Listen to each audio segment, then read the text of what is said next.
दीपावली का फेस्टिवल है और क्रैकर्स के शॉप्स देश भर में लगे हुए रहते। कल हैदराबाद और केरला में भी एक ऐसी घटना हुई है जिसमें क्रैकर्स के शॉप्स में आग लगने की वजह से केरला में 150 लोगों से ज़्यादा वहाँ पर इंजर्ड हुए। और हैदराबाद में जो केस हुआ हमने तो लाइव देखा है वहाँ पर कि कितनी बेरहमी से वहाँ पर पटाखे फूटे और आसपास के लोगों को कितना डैमेज हुआ।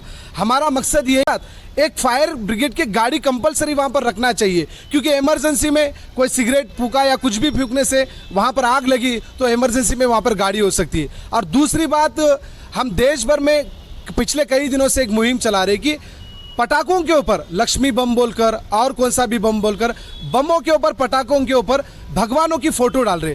तो ये सेक्शन 295A के तहत ये कानूनी जुर्म है। इस तरह से अगर आप फोटो या किसी भी दूसरे भी धर्म के फोटो अगर लगाते तो ये कानूनी जुर्म है। तो जितने भी पटाखे बनाने वाले कंपनी से और शॉप से उनसे हमारी रिक्वेस्ट है, हम कई दिनों से आपको बोल रहे हैं कि आप इस तरह के पटाखों के ऊपर फोटो ना लगाएं और लगाने के बाद बेचे ना, लेकिन इसके बावजूद भी कुछ लोग इसको समझ रहे नहीं। अगले साल से हम इनको इसके ऊपर पूरी तरह से एक्शन प्लान के ऊपर उतरेंगे और उनको ये कह रहे कि अगर आप नहीं समझेंगे तो लीगल तौर के ऊपर आपके ऊपर सभी के ऊपर, चाहे वो पटाखे ऑर्गेनाइजर्स हो या नहीं तो कंपनी वाले हो या नहीं तो शॉप्स वाले हो, उनके ऊपर हम FIR बुक करेंगे। नमस्ते।